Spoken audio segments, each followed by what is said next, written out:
I'm Greg with Greg's Airbrushing and Greg's Tattoos, and today we're going to talk a little bit about how to write up a receipt, how to make sure that you understand what it is your customer wants versus also holding them accountable for what they asked for, what they ordered from you. So we're going to need a couple things. This here is a receipt book. You can get it at Walmart. I usually get the receipt book that has the 3-in-1. So you're going to have a white version, yellow version, and pink version. And what I tend to do is I'll get that person's name, number, and also make sure that I write the date down. So you can look up here. Trevor will probably show you guys a quick shot of what that should look like initially.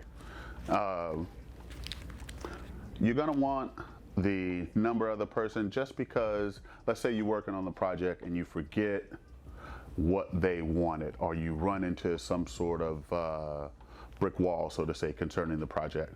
You got the number to give the client a call. When you're done, of course, you give the client a call as well. You want to date it. Make sure you keep your books in order as far as when you initially start the project and when you need to have it completed. And then I write a quick description of what it is the person wants. In this case, they just want the word grams and a small message underneath it. I'll show you guys a small message. And they want one shirt, and it's going to be on the back. Notice how I circled both just so that I know and the rest of the team knows what that means. Instead of putting the word B on the shirt, we know that if we write B and circle it, we know that this information is on the back of the shirt. So this right here is the shirt we're going to be working on, and I'm going to go ahead and do the artwork so you guys can see what the person ordered. The person for today is going to be Tove. That's a shout out to my cousin in Louisville, Kentucky. And always make them sign it. You can see right here, they signed. The price, of course, is here. And if there's any balance or what have you, make sure you use a highlighter or what have you and circle that amount that's due so that there's no confusion. If you have a person put down a deposit, that's cool too. But make sure you sign what they, or excuse me, circle what they owe. Okay, so get your receipt book, make sure you got that pertinent information, and all the ambiguity, all the confusion that you would have initially is pretty much out the window. You know, it's a professional interaction between you and a customer, and you did what you were supposed to do, and the customer's happy. Okay, so get your receipt book and make sure that you have all your information that you need before you do a project. All right, so let's go ahead and knock out this shirt so you guys can see how I handle it. Okay, so the person wanted a small message back here in the back of the back, and it's to their grandmother who just recently passed away.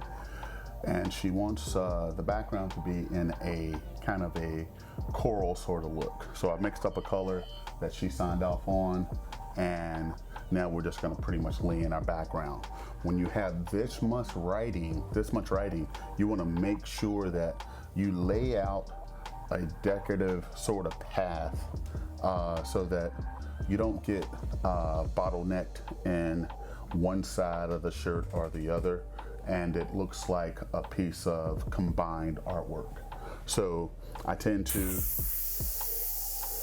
lay out little paths.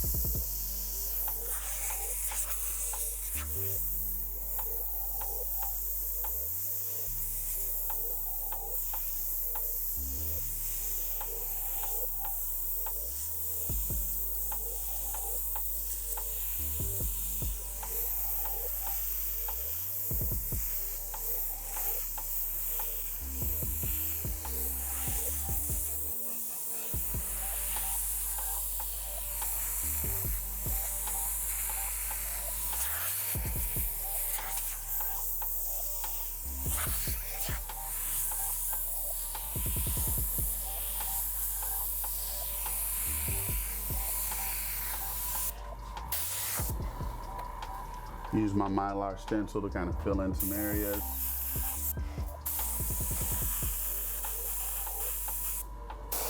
Just some stars, a little kind of pattern to kind of fill up the space, give your eyes something more to look at.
Okay, I want to add another line to this area right here.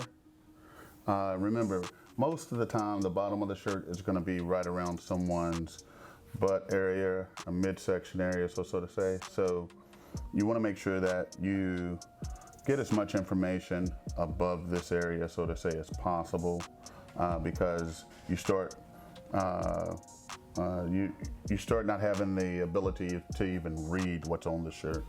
So I tend to try to have at least 2 or 3 inches above the bottom of the shirt. But we have more than enough room to do what we have to do.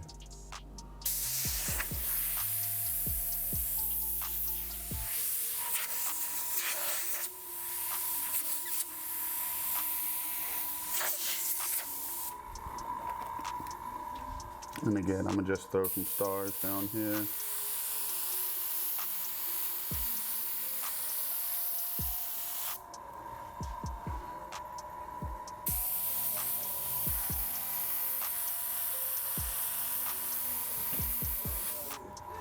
So now let's do our final phrase right here.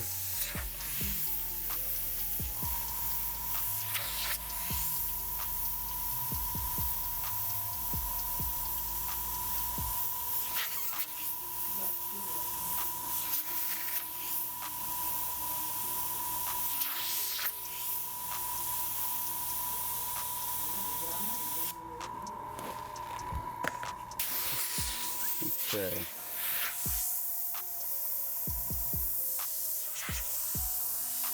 I'm gonna do a small drop shadow.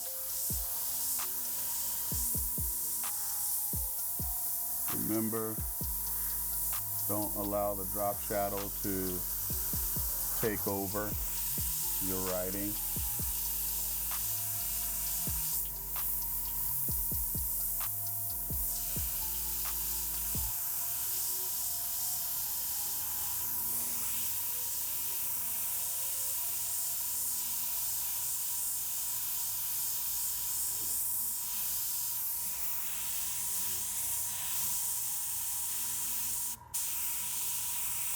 Also, when it comes to a lot of writing such as this here, always make sure you double check your spelling because you don't want to send someone out of your shop with misspelled verbiage on their shirt.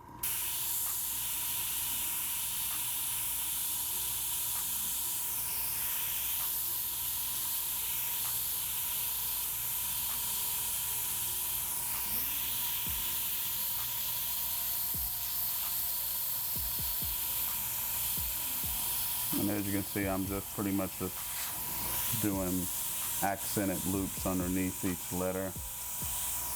Nothing that's going to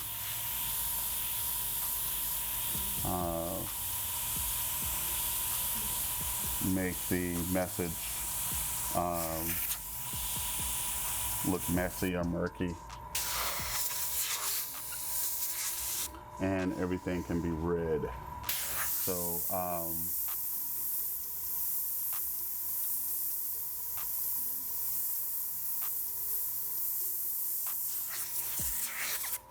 let's see here. All right.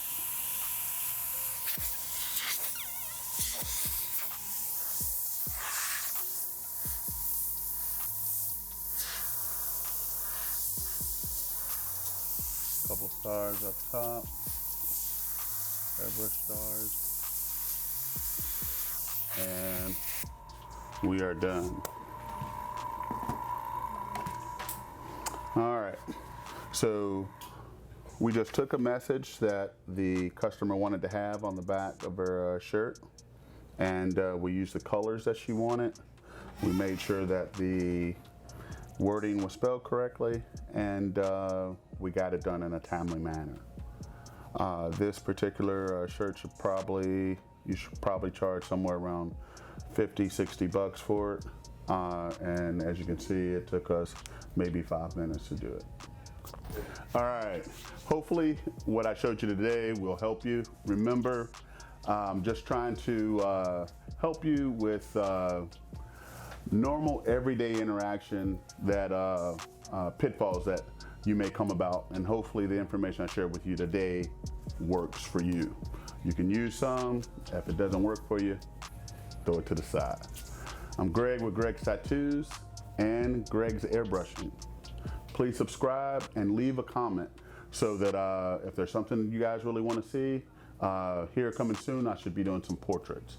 So definitely leave some comments. Let me know what you want to learn, and I'll get back with you. Talk to you soon.